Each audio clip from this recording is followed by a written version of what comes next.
this kind of divisiveness that there is in the world that we witness. So that doesn't, however, in any way take away from the great significance of the spiritual philosophy that Sri Aurobindo and the spiritual path that Sri Aurobindo gave, merely because the organizational structure of Sri Aurobindo is not functioning today as effectively as it should. And I don't think that you need a live guru, as you were saying, in order to really be able to, bring about a great leap in faith or spirituality. It can be a spiritual chemistry at the Samadhi when you sit there. It can be a photograph of Sri Aurobindo and the mother. It can be some of the books that you read. So a guru is only one who removes your ignorance. But if his books help to do it, if the faith helps to do it, if your spiritual chemistry to the guru helps you to do it, I don't think you necessarily need a live guru. Of course, it will accelerate your spiritual path, perhaps. But I think a guru only takes you ultimately to yourself. That's where the guru can lead you. So I don't think in the absence of Sri Aurobindo that the institution is in any way diminished, or that we cannot travel on the path that Sri Aurobindo and the mother envisaged for all mankind. Okay. How in your internal organizational working, how do you ensure that processes of decision making, processes of working are informed by spirituality and prevent bureaucratic approach to processes, which unfortunately informs most of our organizations? How do you prevent that from taking place? Every organization has to have some kind of bureaucratic structure, but at the same time we also believe that along with bureaucratic structure there is something called an influence of those who are not part of the bureaucracy, which can inform and correct the deviations that are taking place. It's a combination of two processes. We don't believe in total bureaucracy, because that becomes a machinery and then a lot of falsehood comes in. But we don't believe in total subjectivism where everybody can do what he likes. That will create another set of problems. So somewhere we are trying to find a mix by which this bureaucracy is kept under some kind of check, and the influence of those who are more developed and respected, they have their impact. Thank you, Mr. Reddy. I just then thank you all and clarify to Rani that my idea was not to really run down the spiritualism of Aurobindo and his contribution. My idea was, as a student of politics, I understood that much better, and I thought that perhaps that inspired me a lot. So I'm not a spiritualist. I don't have any claim on spiritualism. So that is my honest answer to your question. Thank you very much. Rajeev Vohra.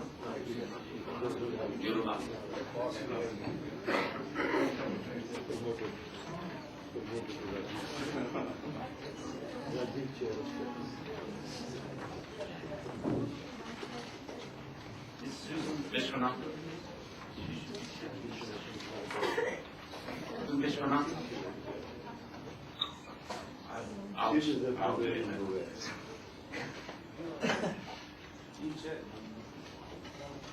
I don't know. Chairperson?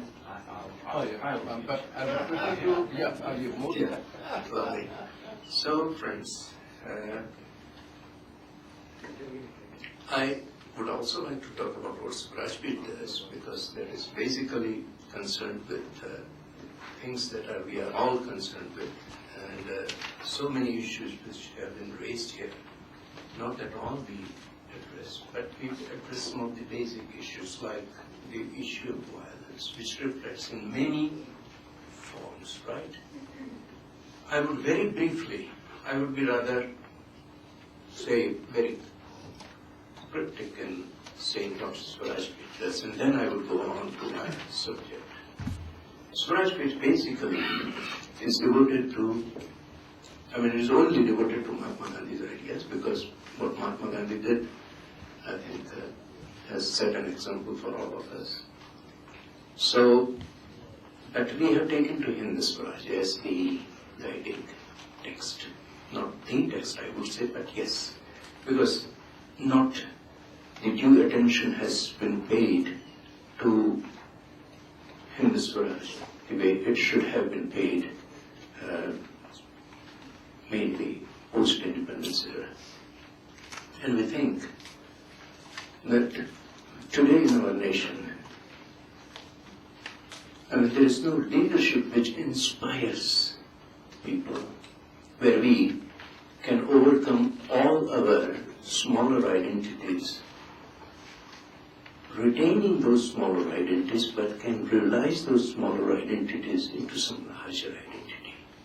The merger and symbiosis of both these, we have created conflict among all these various identities that we have. Where is that leadership which can create a symbiosis and show us a rather complete vision of underlying unity? We don't have an institution also, because if there is no leader, there must be an institution.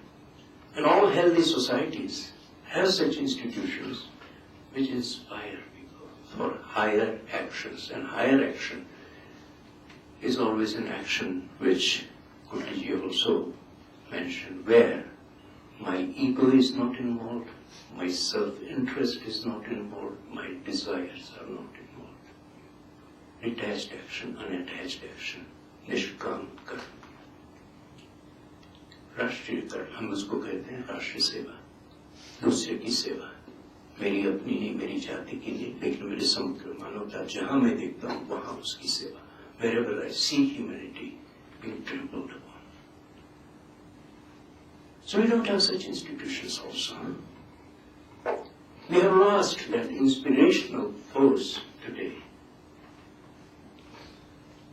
So what is the recourse? Then there must be some thought which can inspire. Where is that thought? Where is that vision which can inspire? And we, all Indians, have that experience during Mahatma Gandhi's time, when all differences were resolved into one vision and one goal. It united all of us. That was the vision of Swaraj. And that Mahatma Gandhi encapsulated in Hindu Swaraj, the vision of truth-bound Swaraj. Swaraj, as he has said, is a Vedic term. Nobody has mentioned here, but I would have liked it to ask Shankaracharya, but Shivasji must be knowing it, that all Karmakandi Brahmins, they recite one shloka at the end of every anushtana, which is called Mantra Pushpam.